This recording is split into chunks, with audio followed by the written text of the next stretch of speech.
Movie जैसे ही शुरू होती है हम एक कार के अंदर बहुत सारे रिसर्चर्स को देखते हैं। यहाँ पर इन्हें एक रात क्रिएचर्स इन पर हमला कर देते हैं और इन सबको मार डालते हैं। और फिर वो क्रिएचर जिस रास्ते से ये सब अंदर आए थे उसी रास्ते से बाहर आ जाते हैं। यानी कि ये खतरनाक क्रिएचर्स अब आज़ाद हो चुकी हैं, जो कि इंसानों के लिए बिल्कुल भी अच्छा संकेत नहीं है। इसके बाद सीन शिफ्ट होता है और हम एक फैमिली को देखते हैं, जिसमें हम एक लड़की को देखते हैं। उस लड़की का नाम है एली।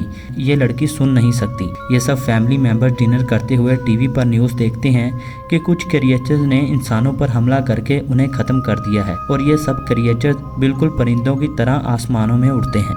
उसी न्यूज़ में हमें सफ़र शुरू कर देते हैं। पूरी रात सफ़र करने के बाद ये सब अगली सुबह हाईवे पर पहुंचते हैं, लेकिन वहां पर बहुत सारी गाड़ियां थी और ट्रैफिक जाम था। और फिर ये सब डिसाइड करते हैं कि हम जंगल वाले रास्ते से ही आगे बढ़ेंगे।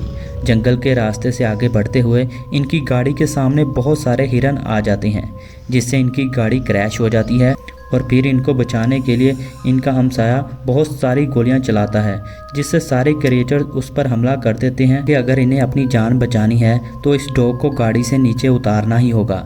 खैर फिर वो इस डॉग को नीचे वो उस डॉग के साथ बचपन से रह रही थी। और इस फैमिली के लिए अच्छी खबर यह है कि ये सब एक दूसरे से इशारों में बात कर सकते हैं, क्योंकि एली सुन नहीं सकती और बचपन से ही ये फैमिली ज़्यादातर इशारों में ही बात करती है। फिर ये सब डिसाइड करते हैं कि ये आगे का सफ़र पैदल ही तय करेंगे, क्योंकि गाड़ी के शोर से वो क्रिएचर्स इन पर हमला कर सकते हैं।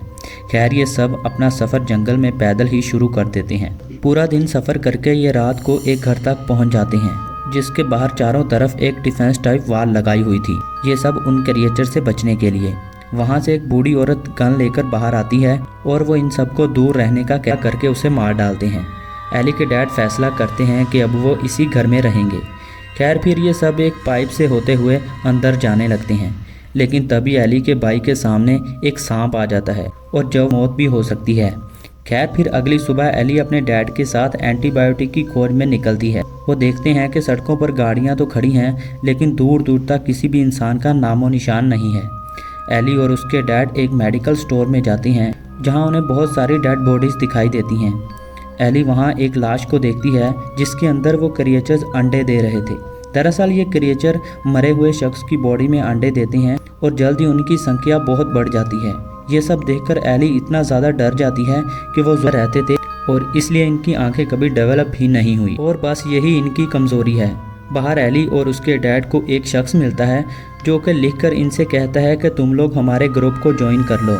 और उस शख्स की ज़ुबान भी कटी हुई थी, लेकिन बाप बेटी दोनों उसे इग्नोर करके घर मैसेज करके बताता है कि मेरी सारी फैमिली को क्रिएचर्स ने ख़त्म कर दिया है, सिर्फ मैं अकेला ही किसी तरह से ज़िंदा बच पाया हूँ। और मैं नॉर्थ की तरफ जा रहा हूँ, क्योंकि वहाँ आर्मी ने रिफ्यूजी कैंप बनाया है।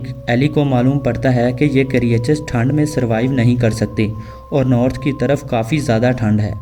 एली ये बात अपनी पूरी फैमिली को बताती है, लेकिन एली की फैमिली फ़िलहाल कुछ भी डिसाइड नहीं करती। फिर इनके दरवाजे पर हल्का सा नोक होता है। जब ये जाकर देखती हैं तो वहाँ वही शख्स आया होता है, जो कि इन्हें फार्मेसी के बाहर मिला था और उसकी ज़ुबान कटी हुई थी। वो एक बार सारे रिफ्यूजी कैंप भी बनाए हुए थे। दरअसल एली और उसका ये दोस्त एक दूसरे को बहुत पसंद करते हैं। और कहानी के आखिर में हम एली और उस लड़के को देखते हैं, जो कि एक एक करके उन क्रिएचर्स को ख़त्म